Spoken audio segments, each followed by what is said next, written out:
और जागे हुए लोगों को संगठित करने का और संगठित लोगों को उद्देश्य पूर्ति के लिए उसका उपयोग और प्रयोग करने का, ये सारा काम नेतृत्व करने वाले लोगों का है। हमारी समस्या लोग हमें साथ देते नहीं है, ये नहीं है। हमारी समस्या लैक ऑफ लीडरशिप की है, नेतृत्व की समस्या है। अगर हमारे पास नेतृत्व होता है तो लोग समर्थन देते हैं, क्योंकि समर्थन अपने आप नहीं होता है, अपने आप नहीं मिलता है, समर्थन लेना पड़ता है। जिसकी जितनी औकात होती है उतना समर्थन ले सकता है।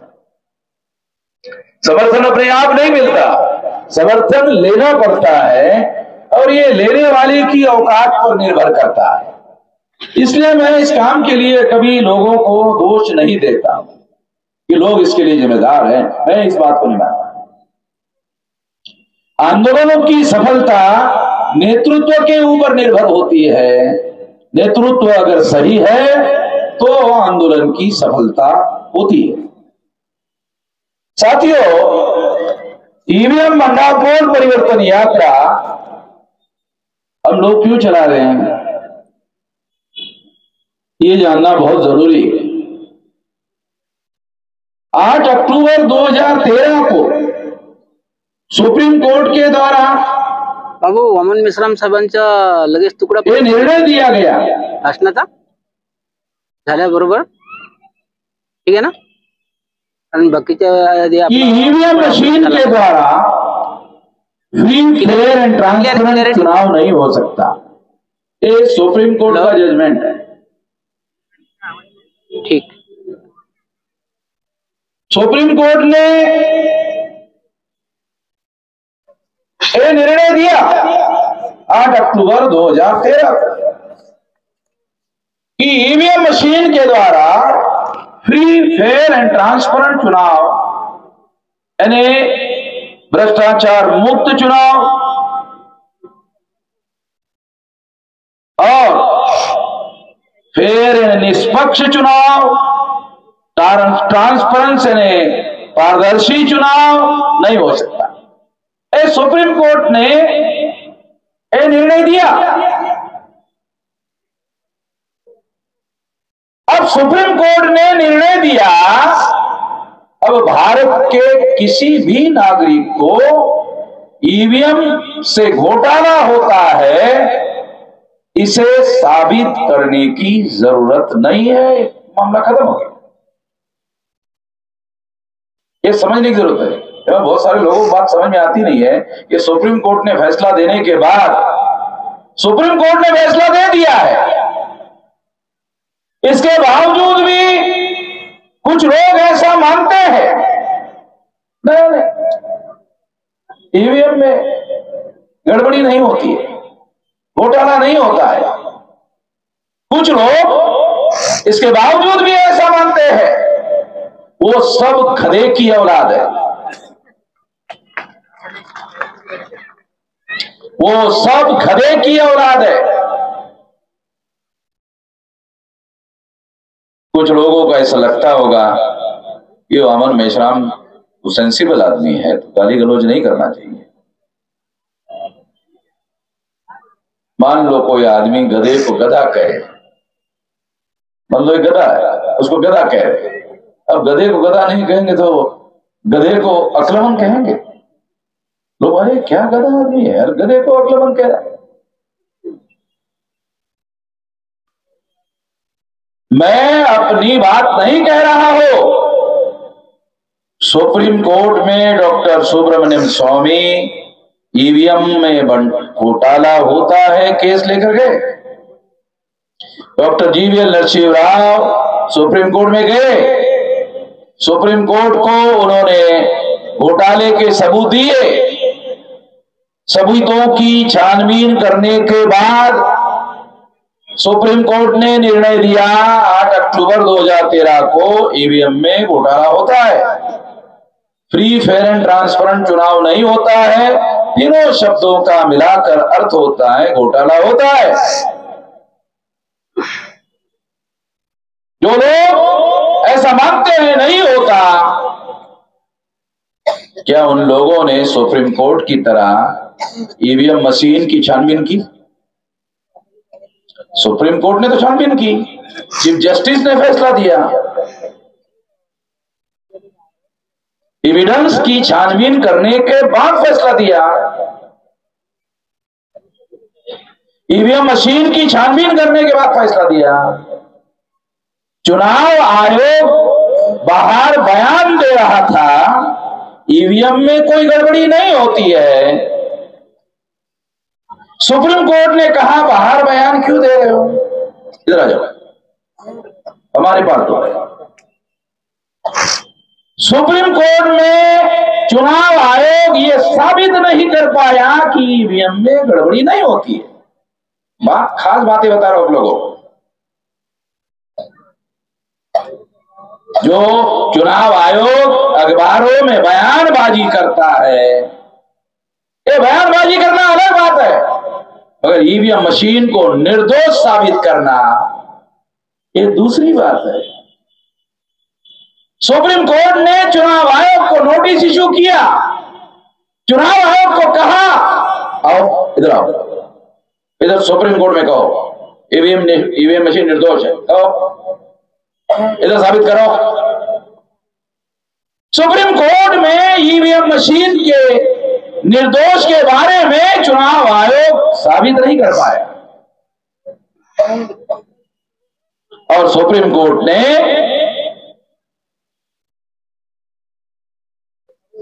EVM machine free fair and transparent चुनाव नहीं कर सकती, अर्थात ईवीएम मशीन में घोटाला होता है। ये फैसला सुप्रीम कोर्ट ने 8 अक्टूबर 2013 को दिया। काल्पनिक बातें नहीं कह रहा हूं, ये सुप्रीम कोर्ट के जजमेंट की कॉपी जिसको चाहे ले लेना।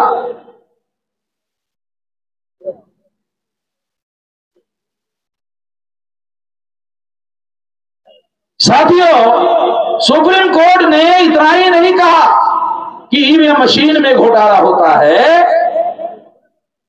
सुप्रीम कोर्ट ने और एक ऑर्डर दिया। ईवीएम मशीन में घोटाला होता है उसे रोकना होगा। रोकने के लिए सुप्रीम कोर्ट ने पेपर ट्रेल मशीन लगाने का आदेश दिया।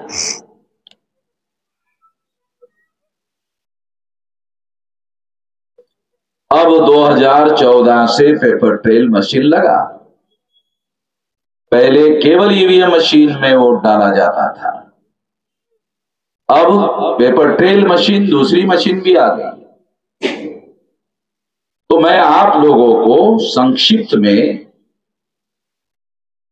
बैलेट पेपर पे कैसे चुनाव होता था, वोटिंग होता था, ईवीएम में कैसे होता था और पेपर ट्रेल आने के बाद कैसे होता है, थोड़ा कंपैरेटिवली आपको बताता हूं। मैं तो समझ चुका हूं, आप लोगों को समझना जरूरी है, तो मैं समझाने की कोशिश करता हूं, क्योंकि मैं हमेशा कोशिश करता हूं कि जो बात मैं समझ चुका हूं वो बात लोगों को समझ में आनी चाहिए। साथियों, पहले बैलेट पेपर हुआ करता था। जब आप वोट डालने के लिए जाते थे तो चुनाव आयोग के कर्मचारी आपको बैलेट पेपर देते थे। फिर बैलेट पेपर देने के बाद आप देखते थे कि कैंडिडेट के नाम क्या है। फिर आप देखते थे कि कैंडिडेट के चुनाव निशान क्या है, गधा, घोड़ा, सुअर, कुत्ता। आप लोग जानते हो ऐसे चुनाव निशान नहीं होते, मैं भी जानता हूं नहीं होते। समझाने के लिए उदाहरण दे रहा। आप लोग देखते थे कि ये इस तरह के चुनाव निशान है। फिर आप सोचते थे किसको वोट दे, किसको वोट दे, किसको वोट दे। चलो इस बार कुत्ते को वोट दे दिया जाए। समझाने के लिए थोड़ा आप लोगों का मनोरंजन भी होना जरूरी है, क्योंकि टेक्निकल सब्जेक्ट है, टेंशन हो जाएगा आपको। थोड़ा मनोरंजन भी करना चाहता हूं। चलो इस बार कुत्ते को वोट दे दिया जाए। तो फिर क्या होता था, आप स्टैंप लेते थे, फिर अरे इसको शाही नहीं है, फिर आप ऐसा इलेक्शन शाही लगाते थे, हाँ लग गई है, फिर देखते थे कुत्ते को सबसे नीचे कुत्ता, फिर ऐसा अरे इतनी बरोबर आहे, बराबर लग गया, बराबर मैं कुत्ते को देना चाहता था, कुत्ते के इस पर बराबर लग गया। स्टील ठेवायचं, फिर उसके बाद आप ऐसा फोल्ड करते थे, अरे बड़ा हो गया है, थोड़ा छोटा करना, इतना बड़ा भी नहीं जाएगा और छोटा करना होगा, फिर और छोटा करना होगा, ऐसा करते हुए आप बैलेट बॉक्स में डाल देते थे, और डालने के बाद आप निश्चिंत होते थे कि मैंने जिस कुत्ते को वोट डाला, मेरा वोट उस कुत्ते के नाम पर जमा हो गया है, ये बात बराबर। निश्चित होते थे, और निश्चित होकर घर में जाते थे, बराबर मैंने जिसको वोट दिया मेरा वोट उसी के नाम पर जमा हो गया है, हो गया। नहीं, अब 2004 में ईवीएम आ गई, अच्छा समझा रहा हूँ, एक एक करके समझा रहा हूँ, मालूम नहीं ना, यहाँ के मीडिया वालों ने आपको कुछ समझाने का कोशिश किया ना, चुनाव आयोग ने समझाने की कोशिश की, चुनाव आयोग की ड्यूटी थी, मीडिया की ड्यूटी थी, उनको ये करना चाहिए था, नहीं बताया। ईवीएम आ गया, ईवीएम आने के बाद आपने बटन दबाया, तो 2004 में क्या होता था, फूल, कमल का फूल, पंजा, हाथी, साइकिल, आपने बटन दबाया, बटन दबाया, दिखाई नहीं देता, 2004 में ईवीएम मशीन में दिखाई नहीं देता, जब दिखाई नहीं देता था तो आप तो बैलेट पेपर के दौरान पूरा देख करके, अगर आपको आंखों को कम दिखता था तो चश्मा लगा कर देखते थे, पूरी गारंटी करके करते थे सारा का सारा बैलेट पेपर पर, और जब ईवीएम मशीन में आपको दिखाई नहीं दिया, कहां गया भाई मेरा वोट, वोटर सोचता, फिर चुनाव आयोग का कर्मचारी आता, हो गया है, अच्छा हो गया, हो गया, इधर जाओ, इधर जाओ, जाओ, हो गया, बराबर। अनिश्चित होगा, पता नहीं साला मेरा वोट किसको गया, जमा हुआ कि नहीं हुआ, अनिश्चित होकर वो घर में जा, क्योंकि उसको पता ही नहीं चल रहा है कि उसका वोट कहां जमा हो गया। 2004 में ऐसा हुआ, 2009 में ऐसा हुआ, 2009 में 2004 में अटल बिहारी वाजपेयी को कांग्रेस ने हराया, कांग्रेस ने ईवीएम में घोटाला करके बीजेपी, आरएसएस और अटल बिहारी को हरवाया। 99 में अटल बिहारी वाजपेयी प्रधानमंत्री थे, 2004 में उनके नेतृत्व में चुनाव हुआ, मगर 84 में ईवीएम मशीन लाने का काम कांग्रेस ने किया, अटल बिहारी ने पार्लियामेंट में समर्थन दिया, कांग्रेस ने यह कहा था कि बूथ कैप्चरिंग होता है, बूथ कैप्चरिंग रोकने के लिए ऐसा करना पड़ रहा है, इसलिए अटल बिहारी ने समर्थन दिया। अटल बिहारी को मालूम नहीं था ईवीएम में घोटाला करके चुनाव जीता जा सकता है, 2004 में कांग्रेस को मालूम था ईवीएम में घोटाला करके चुनाव जीता जा सकता है, कांग्रेस ने घोटाला किया, जीता। 2009 में अडवाणी को बीजेपी ने प्रधानमंत्री पद का कैंडिडेट बनाया, अडवाणी को हरवा दिया, अडवाणी चुप नहीं बैठे, उन्होंने छानबीन की, पता चला ईवीएम में घोटाला होता है, उन्होंने डॉक्टर सुब्रमण्यम स्वामी, डॉक्टर जीवीएल नरसिंह राव ने सारा डाटा उनको दिखाया, तो अडवाणी ने ऐलान किया ईवीएम मशीन का भंडाफोड़ करने के लिए मैं सारे देश भर में रथ यात्रा निकालूंगा, ये उन्होंने ऐलान किया अडवाणी ने। दूसरी तरफ डॉक्टर सुब्रमण्यम स्वामी और जीवीएल नरसिंह राव ने सुप्रीम कोर्ट में केस दायर कर दिया। जब केस दायर कर दिया, नोटिस इश्यू हो गई। सरकार कांग्रेस की थी। जब नोटिस इश्यू हुई तो ईवीएम के घोटाले के सारे सबूत भी कांग्रेस की सरकार को दे दिए हैं। सुप्रीम कोर्ट ने नोटिस के साथ सबूत दे दिए। सबूतों को छानबीन करने के बाद कांग्रेस के सरकार ने देखा, अरे तो सारा हमारा घोटाला पकड़ा गया, सारे सबूतों के साथ पकड़ा गया, तो क्या करना पड़ेगा? अडवाणी जी को छोटे मोटे नेता नहीं है। अगर वो सारे देश भर में ईवीएम घोटाले से सरकार बनी, अगर ऐसा अभियान चलाते हैं तो सारे देश भर में कांग्रेस के दफ्तरों में आग लग जाएगी, कांग्रेस राउट हो जाएगी। रोकना पड़ेगा। कांग्रेस ने अरुण जेटली को, कांग्रेस ने सुषमा स्वराज को संपर्क किया कि अडवाणी जी को रोको, देश खतरे में पड़ेगा। अरुण जेटली ने, सुषमा स्वराज ने कहा अडवाणी जी बड़े नेता हैं, हमारी औकात नहीं कि उनको रोका जाए। कांग्रेस ने आरएसएस से संपर्क किया। कांग्रेस को लगा कि अडवाणी जैसे बड़े नेता को केवल आरएसएस ही रोक सकती है। आरएसएस संपर्क किया। आरएसएस के लोगों को कांग्रेस ने कहा अगर अडवाणी जी इसी तरह का अभियान चलाते हैं, देश खतरे में पड़ेगा। आरएसएस ने कहा देश को खतरे में नहीं पड़ने दे, हम तो राष्ट्रवादी लोग थे भाई, आरएसएस के लोग राष्ट्रवादी लोग हैं। कांग्रेस ने कहा इसीलिए तो आपके पास आए, आप राष्ट्रवादी हो, अडवाणी जी को रोकेंगे, देश को बचाएंगे। आरएसएस ने कांग्रेस को पूछा हमें क्या फायदा होगा? राष्ट्र बच जाएगा, यही आपका फायदा है। अरे राष्ट्र बचाने का या राष्ट्रवाद का जो स्लोगन है, आरएसएस ने कांग्रेस को कहा, ये तो SC ST OBC Kunbi Maratha लोगों को गधा बनाने का हमारा कार्यक्रम है। आप हमको ही गधा बना रहे हो, हमको क्या फायदा होगा वो बताओ। आप राष्ट्रवादी हो। कांग्रेस ने कहा ठीक है, सरकार हमारी है, अडवाणी जी को रोक, चीफ इलेक्शन कमिश्नर हमने बनाया है, देश को बचाए, सारे देश की मशीनरी हमारे नियंत्रण में है। 2014 का चुनाव आप घोटाला करके जीतो, हम आपको जितवा देते हैं। आरएसएस ने कांग्रेस को कहा आपने 2 बार घोटाला करके सरकार बनाई और आप हमको कई बार घोटाला करके सरकार बनाने की कह रहे हैं, बराबरी की बात नहीं।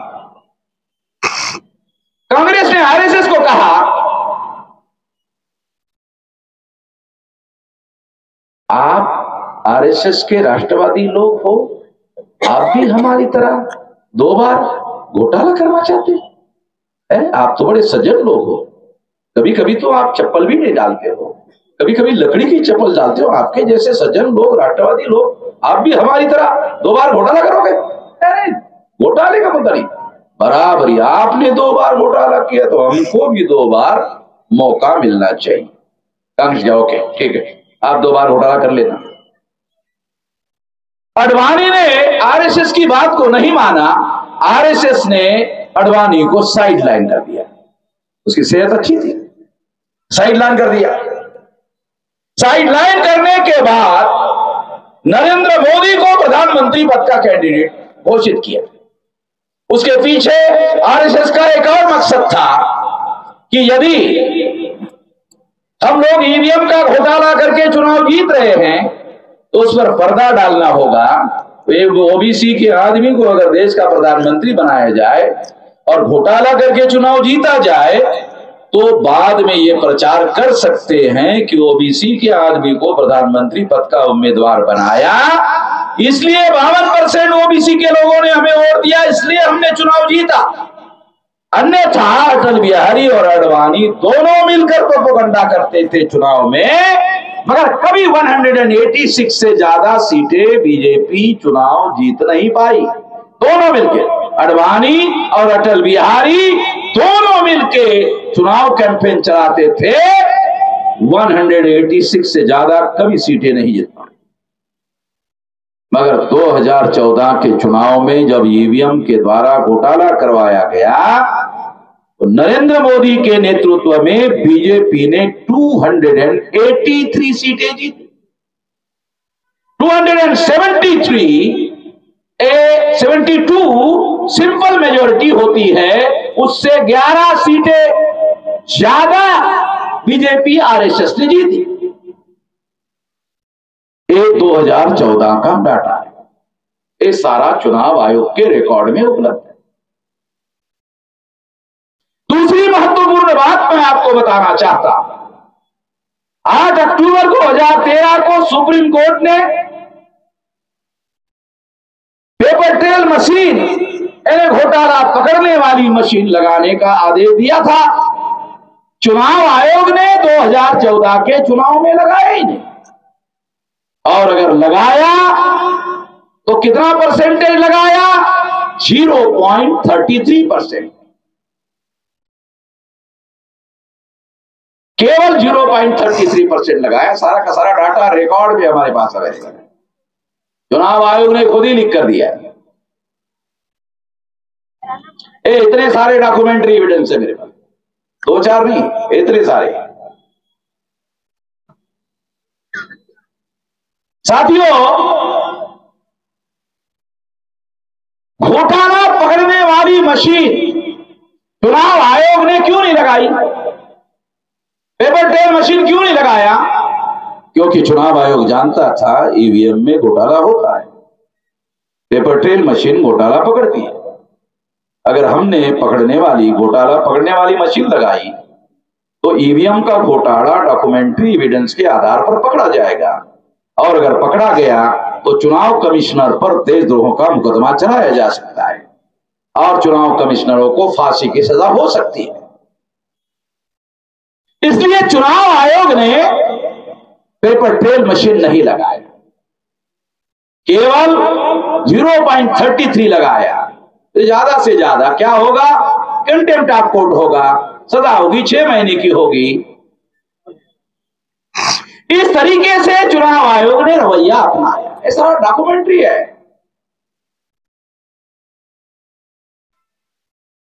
- 2014 में जो हमारे देश में 36 स्टेट है, हर साल एवरेज 7 राज्यों के विधानसभा के चुनाव कंडक्ट करवाने पड़ते चुनाव आयोग को। 2014 में 7 राज्यों के विधानसभा के चुनाव कंडक्ट करवाए, पेपर ट्रेल नहीं लगाया, घोटाला पकड़ने वाली मशीन नहीं लगाया।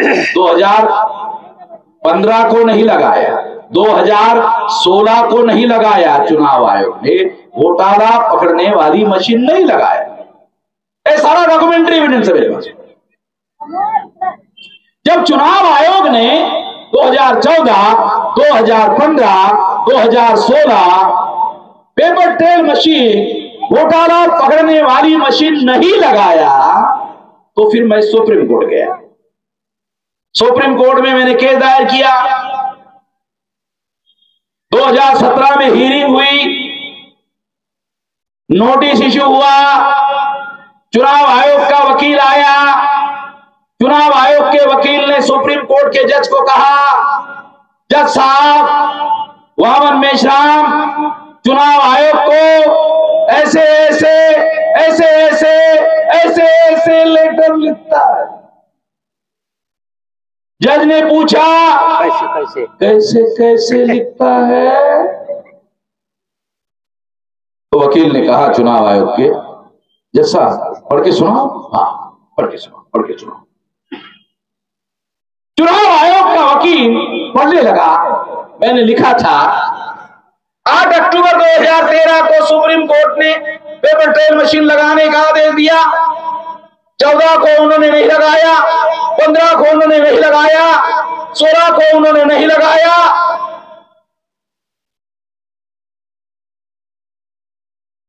सुप्रीम कोर्ट के जज ने वकील को चुनाव आयोग के रोका।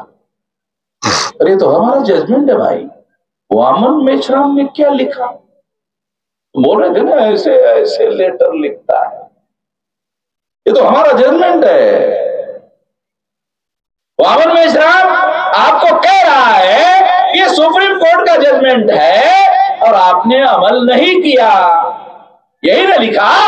अरे ये तो हमको करवाना चाहिए था भाई, वामन मेश्राम ने हमारा काम करवाया।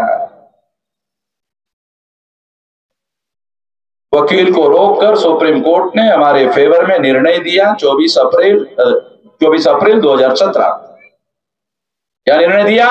2019 के लोकसभा चुनाव में 100% पेपर ट्रेल मशीन, घोटाला पकड़ने वाली मशीन लगाने का आदेश दिया।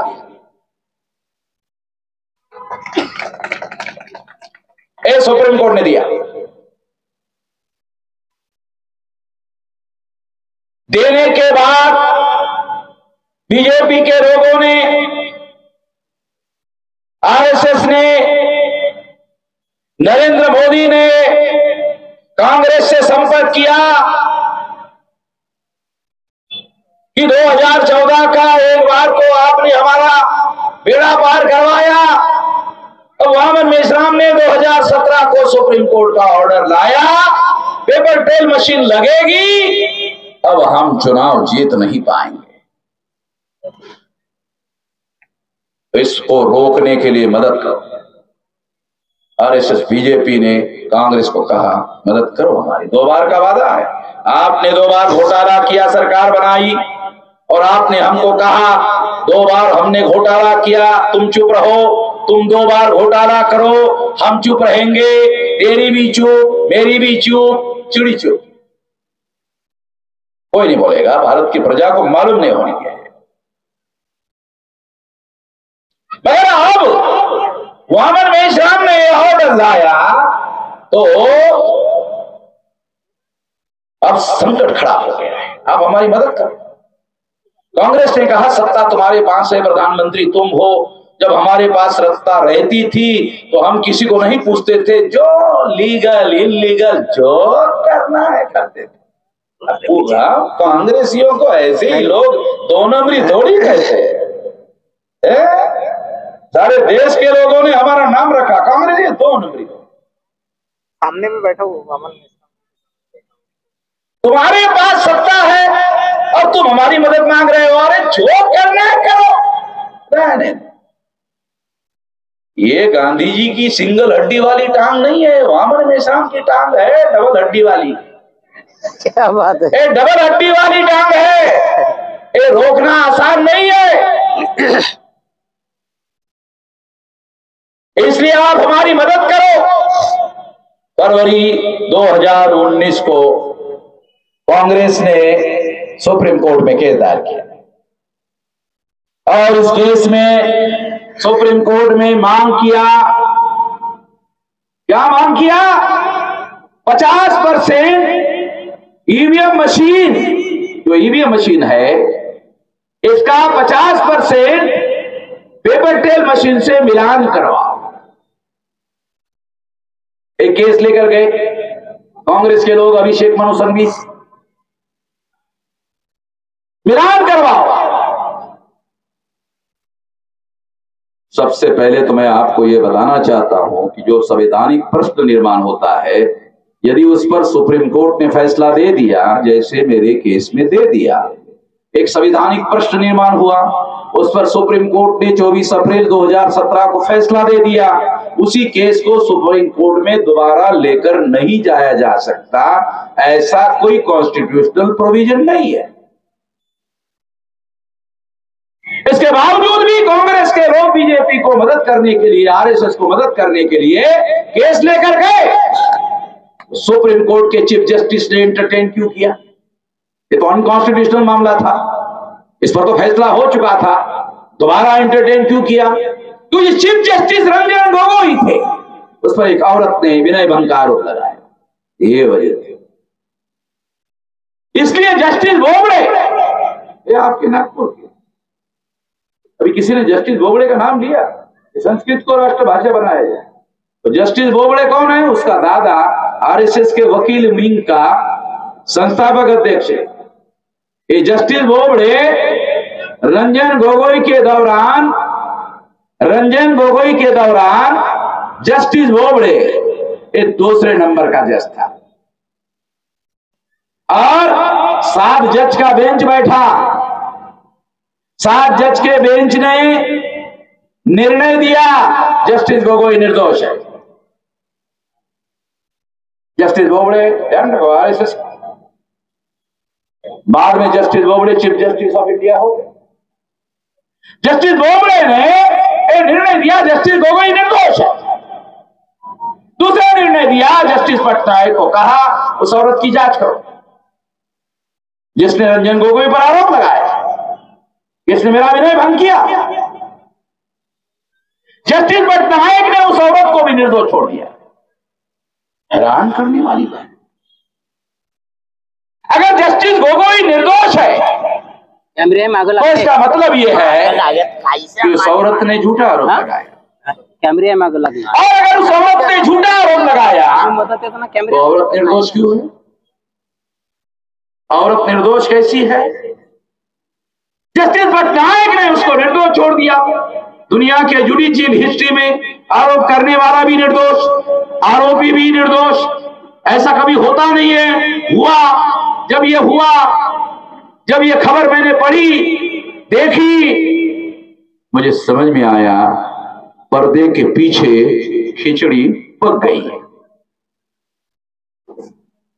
मुझे जल्दी समझ में आया कि इस पर असाधारण निर्णय होने वाला है। 8 अप्रैल 2019 को जस्टिस गोगोई ने निर्णय दिया 50% मिलान नहीं होगा, 1% होगा। ईवीएम में घोटाला होता है, 1% ही मिलान होगा। ये निर्णय देने से क्या हुआ? जो मेरा निर्णय है 24 अप्रैल 2017 का, वो नीचे दबा दिया गया। 1% का ऊपर निर्णय लाया गया ताकि चुनाव आयोग को ये कहने का मौका मिले कि आपके निर्णय के बाद ये निर्णय दिया गया, इसलिए इसको हम फॉलो करेंगे, 1% को फॉलो करेंगे। 2019 के चुनाव में इतना घोटाला हुआ, इतना घोटाला हुआ, इतना घोटाला हुआ। चुनाव आयोग को सब कुछ मालूम था। इसलिए चुनाव आयोग ने 24 सितंबर 2019 को पेपर ट्रेल मशीन का सारा डाटा डिस्ट्रॉय कर दिया। ये सारे डॉक्यूमेंट्री एविडेंस है मेरे पास। चुनाव आयोग ने ये लिख कर दिया। चुनाव आयोग को पूछा ये पेपर ट्रेल का डाटा कितने महीने कानूनन रखना है, बंधनकारक है? चुनाव आयोग ने लिख कर दिया 12 महीने रखना बंधनकारक है। लिखित पूछा गया चुनाव आयोग को, फिर आपने 4 महीने में डाटा डिस्ट्रॉय क्यों किया? अभी तक चुनाव आयोग ने कोई जवाब नहीं दिया। क्यों जवाब नहीं दिया? क्योंकि पेपर ट्रेल मशीन में 2019 के चुनाव में जो घोटाला हुआ उसके सारे सबूत थे। और चुनाव आयोग को यह डर लग रहा था कि कहीं वामन मेश्राम सुप्रीम कोर्ट में जाकर उस मशीनों को सील लगाने का आदेश ना ले आए, रिकाउंटिंग का ऑर्डर ना ले आए। ऑलरेडी उनके पास रिकाउंटिंग का ऑर्डर है। और अगर ऐसा हुआ तो चुनाव कमिश्नरों को देशद्रोह का मुकदमा का सामना करना पड़ेगा, फांसी की सजा होगी। भयंकर मामला है। इसलिए चुनाव कमिश्नरों ने 24 सितंबर 2019 को पेपर ट्रेल मशीन का सारा डाटा डिस्ट्रॉय कर दिया। इंडियन पीनल कोड के तहत इसे कहते हैं सबूतों को नष्ट करना। इंडियन पीनल कोड के तहत क्रिमिनल ऑफेंस सुप्रीम कोर्ट ने किया, चुनाव आयोग ने किया और डाटा नष्ट कर दिया और बीजेपी को चुनाव जीतने में मदद की। साथियों, एक और महत्वपूर्ण बात मैं आप लोगों को बताना चाहता हूं 2019 की। 2019 के चुनाव में सवेरे 8 बजे काउंटिंग शुरू हुई। बीजेपी आगे 9 बजे, बीजेपी आगे 10 बजे, बीजेपी आगे 11 बजे, बीजेपी आगे 12 बजे, बीजेपी आगे 1 बजे, 2 बजे, 3 बजे, 4 बजे बीजेपी आगे। कितने सीटों पर आगे? 340 सीटों पर बीजेपी आगे।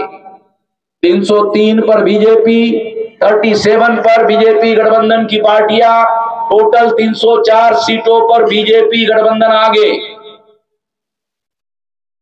एक भी सीट बीजेपी ने अभी तक जीती नहीं।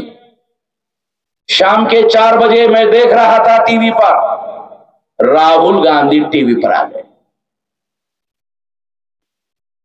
राहुल गांधी ने बयान दिया, बीजेपी ने चुनाव जीत लिया है, नरेंद्र मोदी को बहुमत मिल गया है, मैं प्रधानमंत्री दोबारा जीतने के लिए उनको शुभेच्छा देता हूं। ऐसा कहकर राहुल गांधी टीवी से गायब हो गए। बस इतना बयान दिया। एक भी सीट 4 बजे बीजेपी ने जीती नहीं थी, केवल रुझान था। अभी भी रिकॉर्ड है। राहुल गांधी ने जैसे बयान दिया, काउंटिंग सेंटर से कांग्रेस के कार्यकर्ता भाग गए। उनको मालूम हो गया राहुल गांधी ने बयान दिया, वो नेशनल प्रेसिडेंट थे कांग्रेस के। तो कांग्रेस के कार्यकर्ताओं ने सोचा अमेरिका काउंटिंग में हाजिर रहने का कोई मतलब है नहीं है। कांग्रेस के कार्यकर्ता काउंटिंग सेंटर से भाग गए। रात के 9 बजे रिजल्ट आ गया। सुप्रीम कोर्ट के आदेश के अनुसार मिलान करने का समय आया। मेन अपोजिशन पार्टी कांग्रेस थी। कांग्रेस का एक भी कार्यकर्ता काउंटिंग सेंटर पर हाजिर नहीं था। मिलान करने के लिए मेन अपोजिशन पार्टी रूल के अनुसार हाजिर होना जरूरी था, वो गैर हाजिर थी।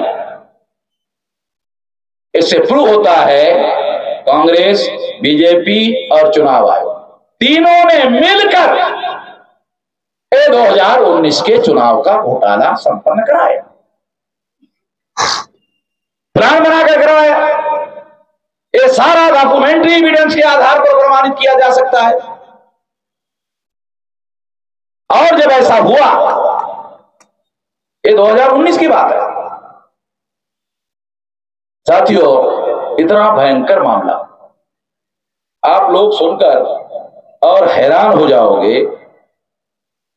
मेरे पास इतने सारे डाटा के सबूत है। एक बात आपको और बताना चाहता हूं।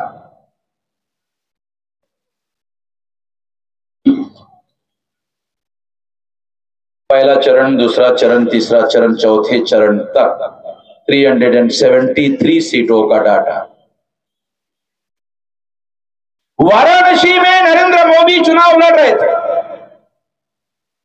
वाराणसी में नरेंद्र मोदी के चुनाव क्षेत्र से 1,87,000 वोट ज्यादा निकले। एग्जाम्पल आपको समझाने के लिए, वाराणसी के 10 लाख लोगों ने वोट दिया। मशीन से 10 लाख वोट निकलने चाहिए थे, निकले 11,87,000। इतने तेजी से तो मुर्गी भी अंडे नहीं देती है जितने तेजी से ईवीएम मशीन वोट देती है। अरे वोट मशीन वोट देती है, जैसे मुर्गी अंडे देती है वैसे ईवीएम वोट देती है। हैरान करने वाली बात है। दूसरी फंडामेंटल बात, 373 सीटों पर पहला चरण, दूसरा चरण, तीसरा चरण, चौथे चरण का डाटा। एक भी डाटा लोगों ने वोट दिया उतना ही वोट निकला, एक जगह भी नहीं निकला, सारे के सारे जगह ज्यादा निकला। इट मीन्स 100% घोटाला ईवीएम मशीन में किया गया। बीजेपी को गारंटी थी, कांग्रेस कुछ बोलने वाली नहीं है। कांग्रेस बोलने वेलकम कर दिया। मोदी जी आप जीत गए हैं, आपको हमारी शुभेच्छा है। ये तो 4 बजे बयान दिया, तो सवाल खड़ा करने का ही मामला नहीं था। साथियों, ऐसे तमाम सबूत हमारे पास है, यहां मेरे पास बहुत सारे हैं और समय बहुत ज्यादा हो रहा है, इसलिए 2-3 महत्वपूर्ण बातें मुझे, क्योंकि जो बातें मेरे पास है, डॉक्यूमेंट है, अगर बताता रहूंगा आप सुनते रहेंगे तो आपको केवल दुख ही होता रहेगा। एक बताऊंगा फिर दुख होगा, दूसरा बताऊंगा फिर दुख होगा। आप सोचते हैं इतना सारा भयंकर मामला देश में चल रहा है और एक अखबार वाला जानकारी नहीं दे रहा है। इसका मतलब ये नहीं कि अखबार वालों को जानकारी नहीं, जानकारी है, जानकारी है मीडिया वालों को, ये सारा घोटाले की जानकारी है। फिर भी मीडिया वालों ने कभी खबर नहीं छापी। आप लोग सुनकर हैरान हो जाओगे। 24 अप्रैल 2017 को जब सुप्रीम कोर्ट ने मेरे फेवर में निर्णय दिया पेपर ट्रेल मशीन लगाने का, कितने लोगों को पता है कि 13 lakh paper trail machine Waman Meshram ने लगवाई? कितने लोगों को पता है?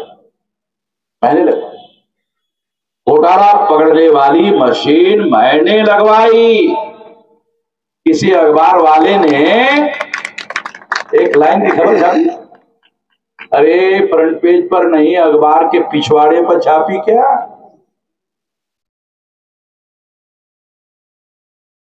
इतना नेशनल मीडिया है ना, इतना इंटरनेशनल है, इतना राष्ट्रद्रोही है मीडिया। लोग कहते हैं कि मीडिया बहुत ताकतवर होता है। चल मैं मान लेता हूं, मैं बहुत ताकतवर है मीडिया भारत का। मैं उनको कहता हूं राष्ट्रद्रोह का काम कर रहा है भारत का मीडिया। उनसे जो होता है कर लेना मेरे खिलाफ, देख लेता हूं कितनी ताकत है उनके बाद। देखकर सच्चाई को कैसे दबाएंगे? फिर मैं कोई वामन मेश्राम कोई सिंगल आदमी तो नहीं हूं। तो नागपुर वाले ने तो दिखाया है, 3.5 लाख लोग उधर हेडक्वार्टर पर लॉक लगाकर भाग गए थे ना। अगर पुलिस वाले मदद नहीं करते उनको तो उनकी कितनी क्या हो जाती पता है? 3 मिनिस्टर लेकर फडणवीस यहां बैठा हुआ था। साथियों, सुप्रीम कोर्ट ने पेपर ट्रेल मशीन घोटाला रोकने के लिए लगाई। हैरान करने वाली बात है, मशीन लगाई चुनाव आयोग ने, मगर मशीन लगाने का तो आदेश नहीं दिया, रीकाउंटिंग का ऑर्डर दिया। मशीन की, पेपर ट्रेल मशीन की काउंटिंग का ऑर्डर दिया और रीकाउंटिंग का भी ऑर्डर दिया। केवल मशीन लगाने का ऑर्डर नहीं दिया, मगर चुनाव आयोग ने केवल मशीन लगाने का काम किया, काउंटिंग एंड रिकाउंटिंग करने का काम ही नहीं किया, क्योंकि चुनाव आयोग को मालूम था कि पेपर ट्रेल मशीन से घोटाला पकड़ा जाता है। अब आगे हम लोग इसको कैसा रोकेंगे, ये हमारे सामने बड़ा संकट है। कैसा रोकेंगे? पहली बात तो जब मैं ये अभियान सारे देश भर में शुरू किया तो बहुत सारे लोगों के मुझे टेलीफोन आए, अभी भी आते हैं और कहते हैं कि मेश्राम जी ऐसा अभियान हमने इसके पहले कभी नहीं देखा, मगर जिनके खिलाफ में आप ये कर रहे हो, जागरण कर रहे हो, लोगों को जगा रहे हो, वो लोग बहुत बदमाश लोग हैं, वो आपकी बात मानने वाले नहीं। चुनाव आयोग सुनेगा, साइलेंट हो जाएगा, अमल नहीं करेगा। तो मैंने उनको पूछा फिर क्या करना होगा? ये जागरण तो ठीक है, उन्होंने कहा जागरण तो ठीक है, मैंने मानेंगे नहीं। फिर मैंने पूछा क्या करना होगा? एक्शन करना। ये एक्शन में क्या करना होगा? तो बहुत सारे लोगों ने कहा ईवीएम फोड़ना होगा। मैंने कहा भाई, मैं ये तो संविधान के विरोध की बात है, कानून और संविधान के विरोध में काम करने का मेरा स्वभाव नहीं है, मैं इस तरह का काम करने का आदी नहीं हूं। इसलिए मैं चुनाव आयोग को अक्टूबर, नवंबर, दिसंबर तक समय देता हूं कि ईवीएम मशीन को सुधार ला। उसी पे करो, ईवीएम पे आप चाहते हो करो, कोई बात, मगर उसको सुधार ला। जैसे एक्सपर्ट्स लोगों ने चुनाव आयोग को लेटर लिखा, वो लेटर भी मेरे पास है, और उन्होंने लिखा, ये भी थोड़ा आपको मैं बताना चाहता हूं ताकि आप लोगों को जानकारी हो जाए। तो बहुत महत्वपूर्ण बात है, इसलिए बता रहा हूं।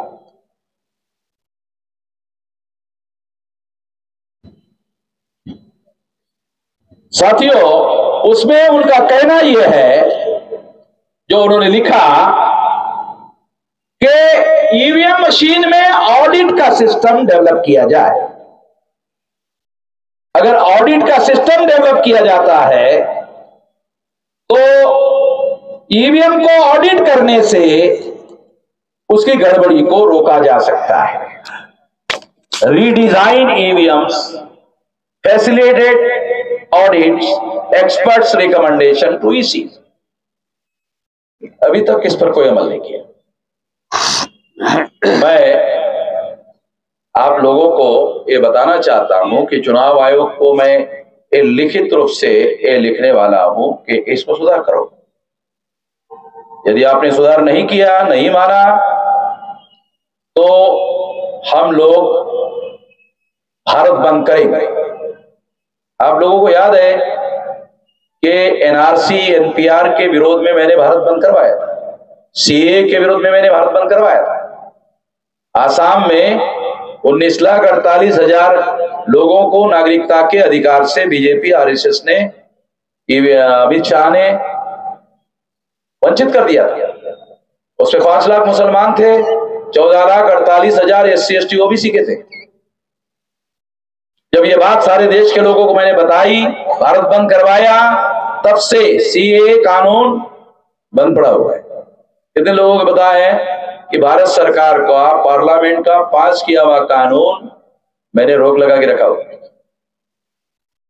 केंद्र सरकार, आरएसएस, बीजेपी, इतनी सारी ताकत, इतने सारे मुख्यमंत्री, मैं ही सड़क पर चलने वाला, रोक लगा के रखा हुआ है। इससे एक बात प्रमाणित होती है, हमारे पास भी संगठित शक्ति है। 47 साल लगाकर इस संगठित शक्ति का निर्माण किया। 6 लाख गांव का बन जाएगा 2030 तक। फिर तो इन लोगों को मैं गधे घोड़े लगाऊंगा। साथियों, क्या करना होगा सुधार? पहली बात तो यह है कि act of vote fundamental right है। तो वोट का अधिकार है, हम एक्ट करते हैं, वोट देते हैं, ये फंडामेंटल राइट है। 8 अक्टूबर 2013 के सुप्रीम कोर्ट के जजमेंट में सुप्रीम कोर्ट ने यह लिखा कि act of vote fundamental right है। क्यों? कैसे है? जैसे 7 पार्टी के लोग हैं, 7 विचारधारा है, मतदाता 7 में से एक विचारधारा को पसंद करता है। इसका मतलब यह है कि वो किसी विचारधारा को पसंद करना, ये उसके अभिव्यक्ति की आजादी है, और अभिव्यक्ति की आजादी आर्टिकल 19 के तहत फंडामेंटल राइट है। तो act of vote fundamental right है, और संविधान निर्माताओं ने आर्टिकल 32 में सुप्रीम कोर्ट को पावर दिया है कि वो नागरिकों के मौलिक अधिकारों की रक्षा करे। हमारे वोटों की चोरी हो रही है, सुप्रीम कोर्ट को हमारा कहना है आर्टिकल 32 के तहत 3 जज का पैनल बनाया जाए, निगरानी, नियंत्रण, निर्देशन चुनाव आयोग का करे। गलती करने के बाद गलती किया ऐसा ना कहे, गलती होने से रोके, निगरानी, नियंत्रण, निर्देशन करे, मॉनिटरिंग करे।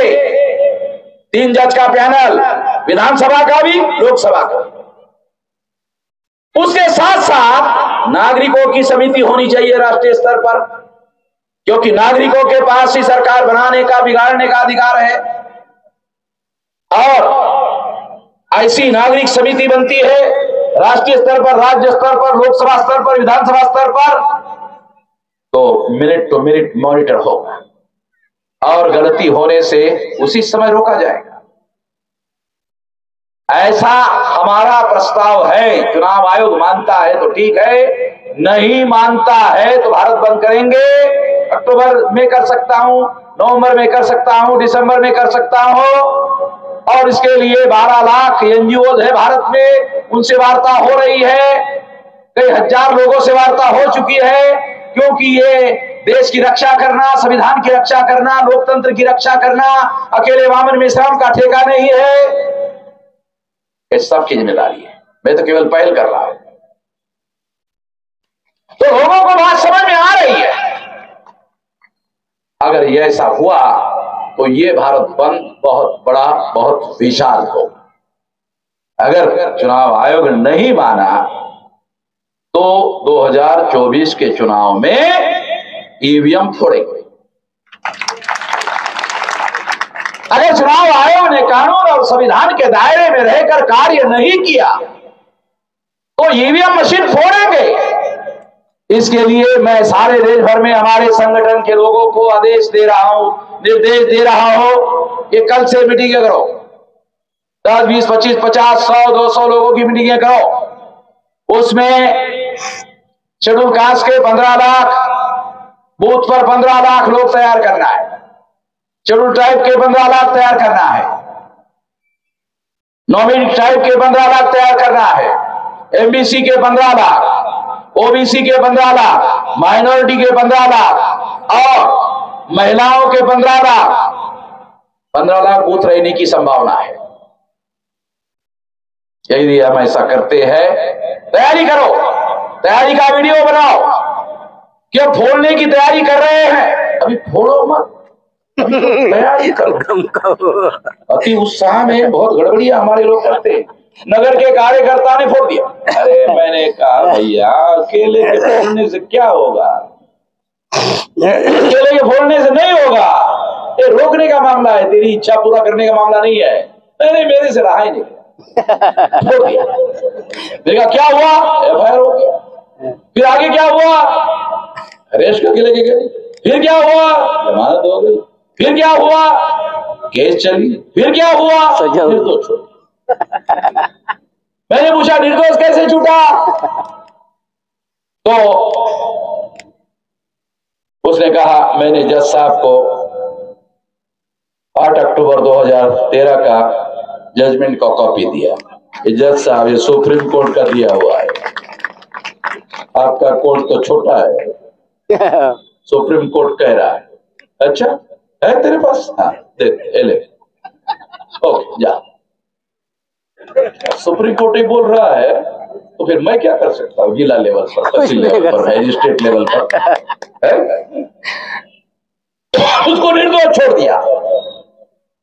साथियों, ये जो मामला है ईवीएम रोकने का, अगर वो उन लोगों ने कानून और संविधान के विरोध में अगर ऐसे ही करना शुरू कर दिया तो हमको इतना बड़े पैमाने पर एक्शन करना पड़ेगा। और इतने बड़े पैमाने पर जब एक्शन करेंगे तो कुछ लोगों ने मुझे कहा मिश्राम जी सजा होगी। मुझे कहा सजा होगी, जेल होगी। मैंने पूछा गांधी जी जेल में जाते जाते महान हो गए कि लहान हो गए? महान हो गए। तो मैं जेल में जाके लहान होऊंगा या महान होऊंगा? तो महान वो भी बोल रहा है महान ही होंगे। इसलिए हम कोई चोरी करके थोड़ी जेल में जा रहे हैं, ठगी करके थोड़ी जेल में जा रहे हैं। देश की रक्षा के लिए, चुनाव की रक्षा के लिए, लोकतंत्र की रक्षा के लिए, संविधान की रक्षा के लिए जेल में जा रहे हैं। जो लोग ऐसा जेल में जाएंगे, जेल के बाहर आने के बाद हीरो हो जाएंगे। मैं गुजरात में, अहमदाबाद में जेल में गया, मेरे को पुलिस वाले जेल में लेके ही नहीं जाते, जेल में लेके गए। मैं ही गया, असिस्टेंट पुलिस कमिश्नर मेरे पास आके कुर्सी डाके बैठ गया और कहा आज तो आप हीरो हो गए। मैंने कहा गांधी जी ने ही अकेले हीरो होने का ठेका ले रखा है, मैं हुआ तो क्या बिगड़ा? नहीं, मैं तो आपको केवल बता रहा हूं कि आप हीरो हो गए। मैं कहा कैसे? कहा सारे देश भर से टेलीफोन आ रहे, मुझे तो पहली बार पता चला कि इतना विशाल आपका संगठन है। साथियों, हम जो ये लड़ाई लड़ रहे हैं, ये चोरी चकारी की लड़ाई नहीं है, ये देश की लड़ाई है। देश को बचाने की, संविधान को बचाने की लड़ाई है, लोकतंत्र के बचाने की लड़ाई है। जो भी जेल में जाएगा, ये 10 साल में देश बदलेगा और हमारे लोगों के हाथ में भी इख्तियार आ सकता है। तो उन सभी लोगों को जो जेल में जाएंगे, स्वतंत्रता सेनानी का सर्टिफिकेट दिया जाएगा। तो कुछ लोगों ने मुझे कहा अरे हमको तो पहले ही रिजर्वेशन SC ST OBC को है, इससे क्या फायदा होगा? तो मैंने कहा preference should be given, schedule caste का हो, शेड्यूल ट्राइब का हो, ओबीसी को हो, तो भी तुमको प्रेफरेंस दिया जाएगा। जो जेल में जाएगा उसको पहले नौकरी मिलेगी। शेड्यूल कास्ट का हो और जेल में ना जाए बाद में होगा, उसको मिलेगी भी और नहीं भी मिलेगी। जो जेल में जाएगा उसको मिलेगी। कांग्रेस के लोग खाली कब से मतलब आजादी की लड़े, उनके अभी भी चल रहे हैं। पता नहीं कैसे चल रहे हैं। स्वतंत्रता सेना के सर्टिफिकेट अभी भी चल रहे हैं। साथियों, ये लड़ाई है, इस लड़ाई को लड़ना होगा। और जेल में जाना गौरव की बात है। हम कोई चोरी चकारी करने के लिए जेल में नहीं जा रहे हैं, देश की रक्षा के लिए जा रहे हैं। अगर हम ऐसा करते हैं तो निश्चित रूप से इसको रोकना संभव होगा। जब कोई एक आदमी का मर्डर करता है तो 302 की कलम लगती है, और 1000, 2000, 5000, 10,000, 20,000, लाख, 2 लाख लोग अगर किसी नेता को घर में घुसकर हत्या कर देते हैं, कर्नल गद्दाफी के घर में घुसे, उसकी हत्या कर दिया, कोई एफआईआर नहीं हुआ, कोई एफआईआर नहीं हुआ। जब ऐसा होता है, लाखों लोग जब हत्या कर देते हैं, कोई एफआईआर नहीं होता, और अखबार में खबर आती है, हत्या की खबर आती है, रेवोल्यूशन हो गया। रेवोल्यूशन का एफआईआर होता है? कोई सुना? इसलिए साथियों, इस देश में इतनी सारी गंदगी पैदा हो गई है और ईवीएम मशीन ने कांग्रेस